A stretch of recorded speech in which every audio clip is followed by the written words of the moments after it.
I couldn't figure out why I hated Genevieve so much in this book until I realized we're too similar a flaw. But she is far worse at managing it, and it feels like I'm looking into the red timeline of my life. Like, what if I was really bad at managing my own envy? What would that look like?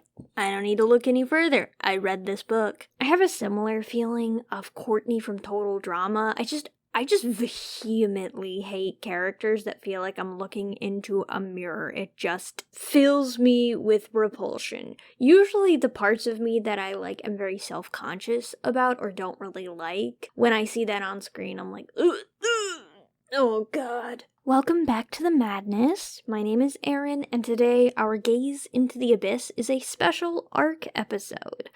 ARC stands for Advanced Reader Copies. Basically, you get a book for free in exchange for an honest review. These episodes are less about breaking down the book and more about sharing my experience reading the book. We'll still go section by section, but it'll be a little bit more low-key. So today, The Abyss has given us The Original Daughter by Jemima Way. Jemima Way is from Singapore, and this is her debut novel. Congratulations on the debut. As always, we must begin with the synopsis. Before Erin, Genevieve Yang was an only child, living with her parents and grandmother in a single-room flat in working-class Bedok. Genevieve is saddled with an unexpected sibling when Erin appears, the shameful legacy of a grandfather long believed to be dead. As the two girls grow closer, they must navigate the intensity of life in a place where the urgent insistence on achievement demands constant sacrifice. Knowing that failure is not an option, the sisters learn to depend entirely on one another as they spurn outside friendships, leisure, and any semblance of a social life in pursuit of academic perfection and passage to a better future. When a stinging betrayal violently estranges Genevieve and Erin, Genevieve must weigh the value of ambition versus familial love, home versus the outside world, and allegiance to herself versus allegiance to the people who made her who she is. So, with that, let's get into it. Abandon all hope, all ye who enter here. There will be spoilers ahead. So, The Original Daughter, the title, refers to Genevieve Yang, whose life is changed when Erin, no relation, is brought into Genevieve's family's life. Erin is the second daughter, or perhaps even the imposter daughter. I love that this title draws into Genevieve's flaw, which is envy. She sees herself as the original daughter, and in a way sees Erin as some kind of interloper who is unbelonged to Genevieve's family. This is also wrapped up in a lot of her justifications at the end of the novel. Why should she have to deal with Erin when she herself is the original daughter, the only daughter who matters? I think it's really great when a title gives us insight into the personality of a protagonist. I really like it when the title is doing more work than just hey, read the book, when it's really connected to the plot. And I feel like this title truly is connected. And I also feel like it gives us some real insight into how Genevieve sees Erin.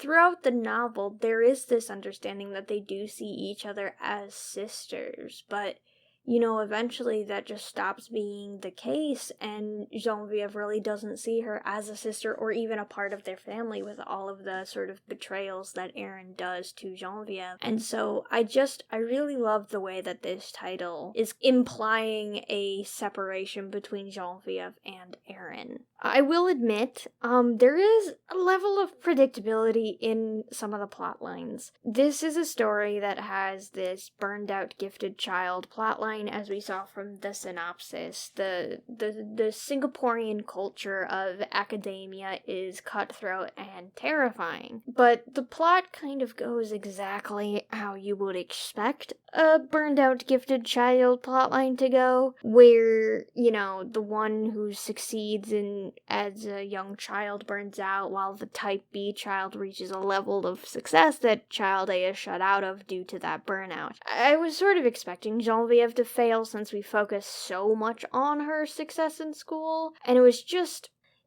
there. This is the only part of the novel that did have a level of predictability. I thought that everything else about the novel was great. This section, though, I struggled. We'll get more into it in a bit, but I really struggled with the burnt out child part of the plot. Genevieve, as a character, she is unlikable in the best way. At first, I was very conflicted about her character. She seems like an uncouth hypocrite with polarizing personality that never seemed to be consistent. Then it hit me, perhaps like halfway through the novel, that Genevieve's major flaw was her envy, and then suddenly Genevieve was like a fantastically written character once that clicked, once I realized that she was acting out of envy.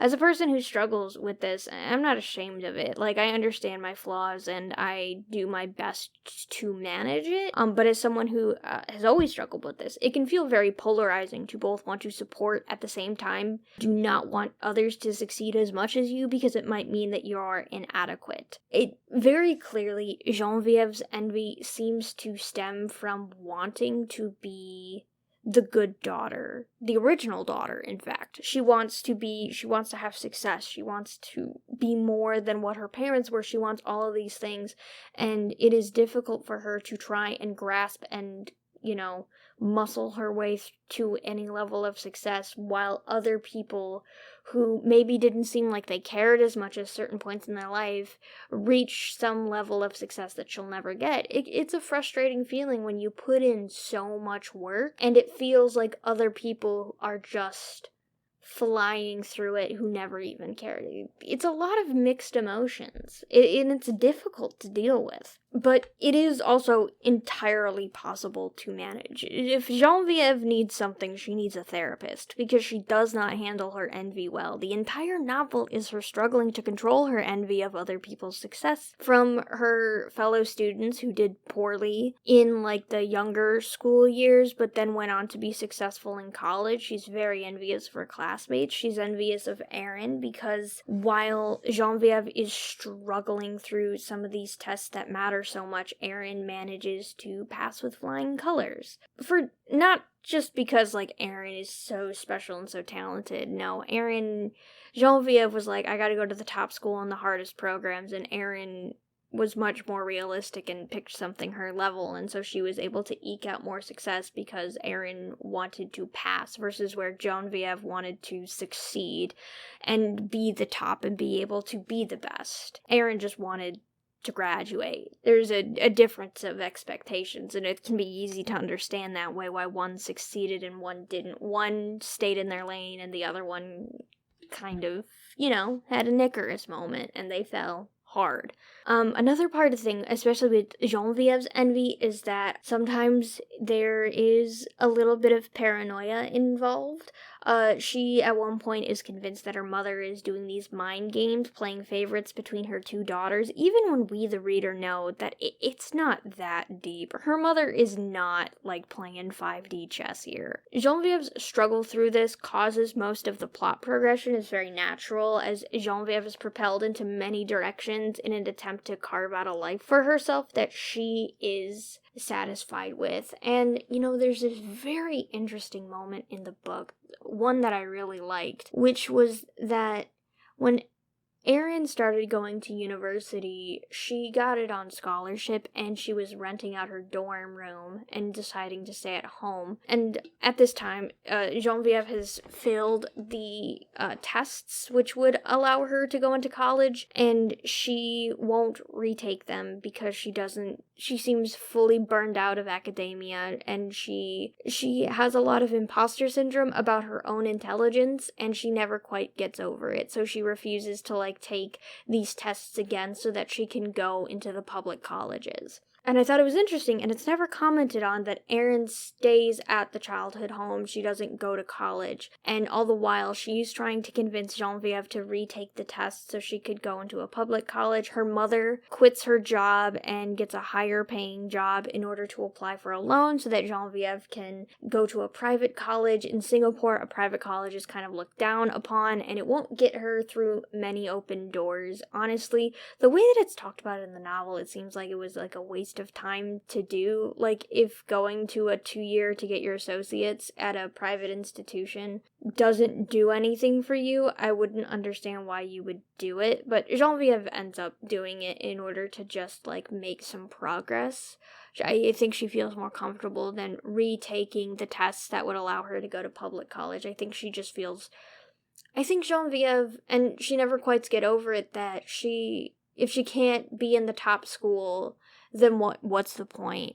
Versus Aaron, who doesn't see it that way. Aaron sees it as, I just need to graduate.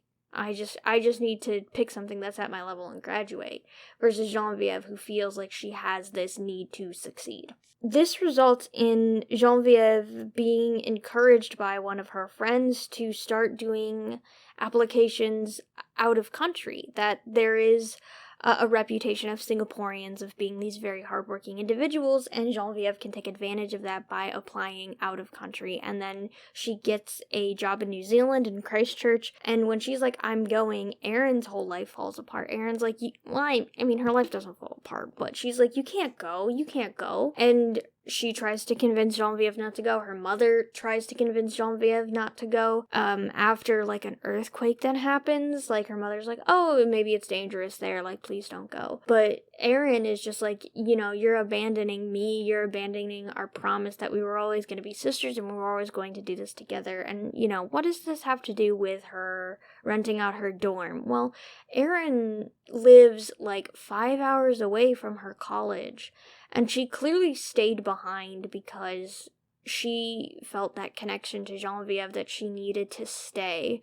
But it's important to note that Genevieve never asked Erin. We'll get into that a little bit more when we talk about Erin's character, but Genevieve never asked Erin to stay. And so it can be frustrating as someone, Genevieve has been so spurred and injured by her academic failures that she, struggled through her associate's degree and got it. Even though she didn't really want a private education because she didn't see a use in it, she got it anyways. And then she feels like she's getting no job offers, and she feels like she's not getting success. Erin is pestering her to take the tests again so she could go to a public college in Singapore.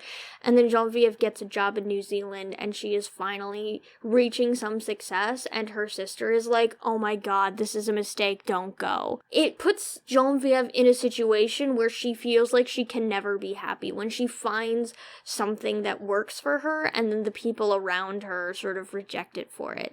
Something that I find very important is that when it comes to affection, especially when it comes to family members, you need to love people in the way that they need to be loved. And for Genevieve, they needed to be excited about this success for her, and they just weren't. And all that's going to do is cause Genevieve to close. She's going to build higher walls, and she's going to feel like nothing she ever does is right, and she's going to feel like that she's in constant competition and nothing is ever good enough, and it's just going to foster an unhealthy relationship if you cannot celebrate the successes, even if they come with change. Something that I feel like that characterizes this family is that they are not very good at adapting to change, and that's what causes a lot of problems. Erin and Genevieve's family dynamic was at times a struggle to buy into. I really bristled at this idea that Erin was testing to see if Genevieve would make sacrifices for Erin in the way that Erin did for Genevieve. One of the examples which we talked about is the way that Erin remained at the family home while her college was 5 hours away and drove every single time there and back. When Erin could have gone, and Genevieve probably would have been fine with it. Maybe she may have been upset, but like moving out, right? When you, as siblings, when you become adults, moving out is a milestone that can be difficult to manage, but it's a natural part of life. And so maybe Genevieve might have been upset if Erin went out to go to college and stayed at her dorm, but like at the same time, like that is a natural thing to get over. It would have been this like permanent slight. So the thing that Erin does is that Genevieve is groped by a man on the streets of Christchurch, New Zealand, and she feels very violated by this, which is a very fair thing, and she reacts very, very poorly. She is fully traumatized by this event completely, and Erin shows up and tries to comfort Genevieve and all of this stuff, and then at this time, Erin has been cast in her first movie, and it turns out that in this movie, there is a sexual assault scene with Erin's character, and the things that Erin does are things that Genevieve described to Erin about her situation, the way that she reacted. The most iconic thing is that Genevieve was digging her nails into the palms of her hands so hard, so often that they were like scarring and bleeding, and that is like something that got into the movie. And so Erin knew about this scene before going to see Genevieve, and it becomes very clear that Erin kind of went there with the ulterior motive of to case study Genevieve without telling Genevieve. And I mean, when Genevieve confronts Erin about this, Genevieve is pretty much like, I would have given you that information. If you were like, hey, I'm filming this scene, can I ask you about this? Genevieve, I mean, it is hindsight, so we'll never actually know if she was willing to do it in the moment, but she is like, I just would have told you if you would have communicated with me, if you would have been honest. Erin says that she was testing to see if Genevieve would make a sacrifice for Erin the way that Erin did for Genevieve. That Genevieve would just decide to be okay with it because of all of the sacrifices Erin had made for Genevieve. And that is a fucked up thing to do. That is virtue signaling. Erin's whole, I would do anything for you and I just wanted you to do something for me, makes it seem like Genevieve is supposed to be characterized as a bad person. But just because you suffer for someone and are willing to put your whole life on the line for them does not mean they have to do it in return. Selflessness with an expectation of reception is selfishness. Because when you do not receive what you have put out, you then have to punish the person, and they're supposed to feel bad that they have boundaries that you yourself do not seem to have. It was just like a strange experience, especially because I wish we would have explored more of Erin's virtue signaling and entitlement. I don't think Erin with this characterization is bad. In fact, I think it's great that she is just as deeply flawed with the way that she makes all of these alleged sacrifices and then expects Genevieve to reciprocate, but there's no clear communication that these sacrifices are being made, and Genevieve has never asked for most of these. I just wish that it was kind of acknowledged. Genevieve is a much more forgiving person than I could ever be, because if my siblings tried to profit off my trauma behind my back, I would never speak to them again. Ever. That would just be the end of the line. I couldn't. It would have to be like traumas that are not connected to my siblings. Like, it would have to be something that happened to me and not something that happened to us. Because, I mean, if they need to tell their truth and I just happen to be involved in it, that's a different story than them taking something that only happened to me and that they are completely divided from. I wish that we kind of saw this, because at the end of the novel, it really feels like Genevieve is supposed to be this bad guy and Erin is supposed to be this good person. And I don't really feel that at all. I think they're both terrible people. And I hate that Genevieve is kind of put in this position where she has to work hard to gain Erin's trust back when Erin has done a terrible thing. And I mean, in all fairness, Genevieve has done an equally terrible thing by the end of the novel, but like, I just really wish we went more into Erin's virtue signaling and it was like pointed out or acknowledged or something. Genevieve and Erin's mother is an interesting woman. I like that we don't really know what's true about her since we're stuck in the lens of Genevieve's unreliable narration, which I love an unreliable narrator. And Genevieve is not reliable. We are understanding this story through her very biased lens, and it's very interesting. I don't think her mother was perfect by any means. After the earthquake in Christchurch, the mother, she sends an email to Genevieve's employer being like, I don't think you should hire Genevieve and you should end the contract, blah, blah, blah. And Genevieve feels very hurt by this. And that is a terrible thing to do, but I don't necessarily think that the mom's a bad person. I think she's always wanted what's best for her daughters, even if it's misguided. I think Genevieve's reaction is perfectly reasonable. Even if her mother felt like she was acting out of love, it still did damage. We are free to choose. We are not free from consequences. Genevieve debates if her mother is punishing Genevieve by making her call Aaron at the end of the novel. Genevieve's mother gets very sick, and she is dying, and by this point, Genevieve and Aaron are in no contact. Genevieve is basically like, after Aaron stealing Genevieve's trauma to profit off of it, Genevieve is like, either you leave the house or I am never coming home, and Aaron chooses to leave, and they don't talk to each other for 4 years, and Genevieve's mom wants her to call Aaron in order to bring her home because Genevieve's mom is dying, but Genevieve thinks that this is a punishment. I don't think that's correct. The book leaves this somewhat ambiguous. We never get, like, a full confirmation, but it leans towards that her mother understood that there was a rift between the sisters, and if she brings Aaron back into the fold too early, it was going to cause problems, and it wasn't something that she was willing to do. It had to come from Genevieve. It's also the mother not taking responsibility for her children's estranged relationship. She's refusing to let her deathbed save Genevieve or Aaron from having to make contact and deal with their shit. They have to do it themselves. Genevieve's mother has always been characterized as a woman trying, not always succeeding, to step out of the way so Genevieve and Aaron can have control of their own lives, and this last act of refusing to call Aaron felt a part of that desire. Mom won't patch up their holes anymore, they have to do it themselves. Also, fuck the dad.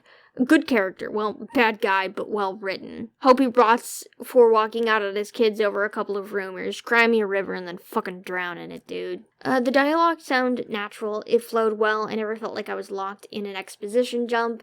The most iconic thing about the voice is that Genevieve is an unreliable narrator. She makes accusations all the time, and she has these very big emotions about a lot of things, you know.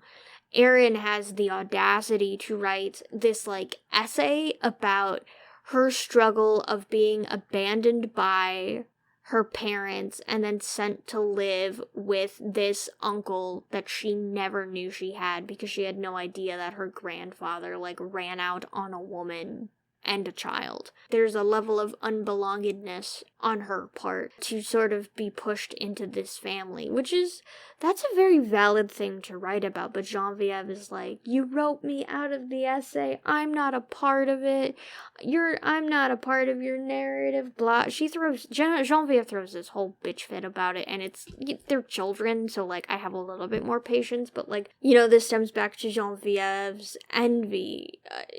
Part of envy is also wanting to have attention and be in the center of attention, and to have an essay written about your family but then not be brought up in it. I could understand why, like, a very young Genevieve would take offense to that, but at the same time, Genevieve literally, like, girl, you didn't get abandoned. Calm the fuck down. But we're getting this from Genevieve's perspective, so we only get Genevieve's side of the story, which is, like, this absolute feeling of betrayal.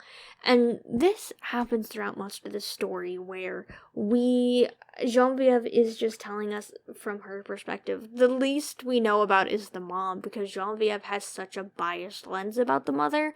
Like, the dynamic between Genevieve and her mom in the beginning was so hostile that, like, I was like, oh, there's gonna be this huge fallout. And when we finally circled back to it, I was like, oh, Genevieve's just crazy. Genevieve is just paranoid and making all of these baseless accusations, and this, like, relationship is not as fraught as I thought. Genevieve is just stuck in her head. It was sad. Entertaining, but sad. So, when it comes to the plot, this is where I have to admit that I did consider DNFing the book. I bring this up because of plot section, because there's this significant portion of the book that is dedicated to the slow rise and very long and drawn-out fall of Genevieve's academic career. And I feel like this part took far too long. I am a voracious reader, but I have to admit I was never really desiring to pick up the book to figure out what happens next. Things did start picking up when Genevieve gets to Christchurch, but getting to that point was a struggle. I think it's also because the academic burnout arc was the most predictable narrative in the story, and I was sort of waiting for her to claw her way out so we could go back to doing something interesting.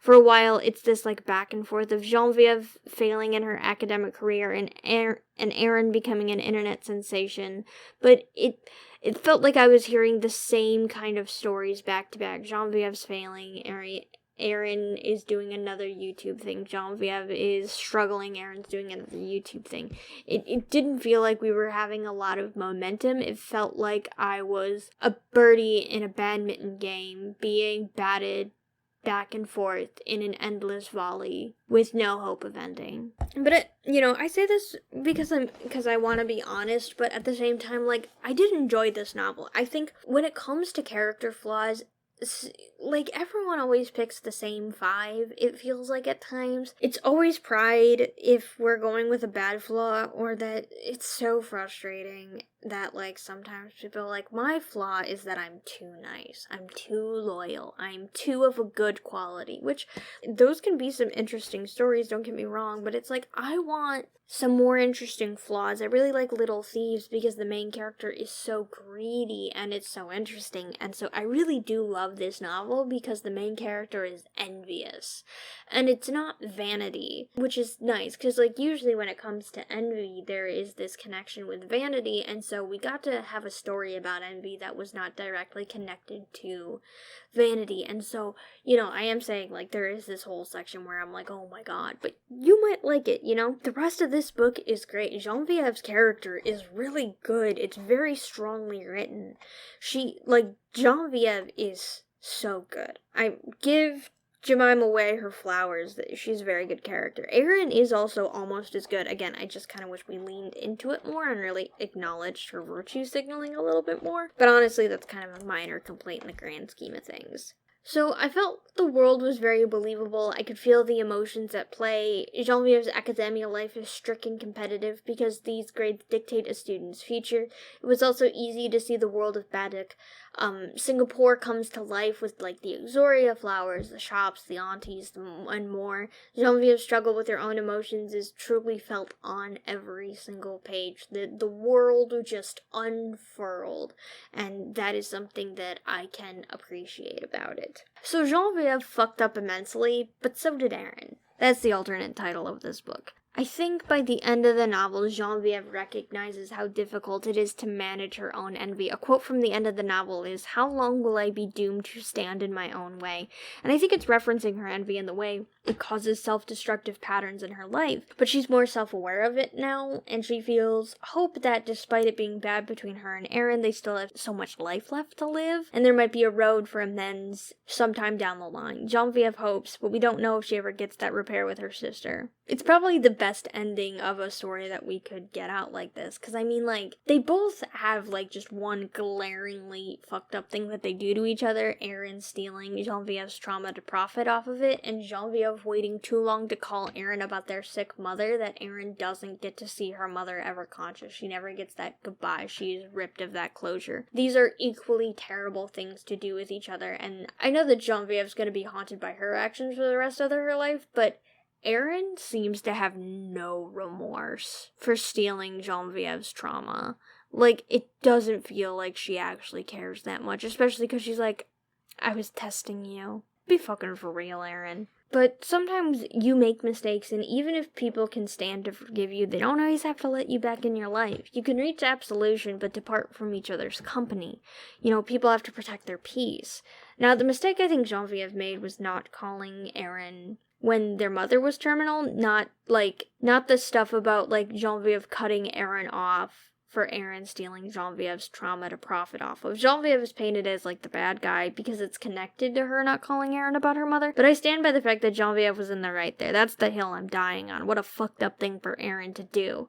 But using that is not an excuse to deprive Aaron of a goodbye from her own mother. That's an equally fucked up thing. Again, it's very, very complicated, these things that are happening. Controversially, this book has 84 chapters. I really thought the book was going to end at chapter 83 with the line, "I stayed in that driveway for a long time, and then slowly, painfully, I turned and made my way home."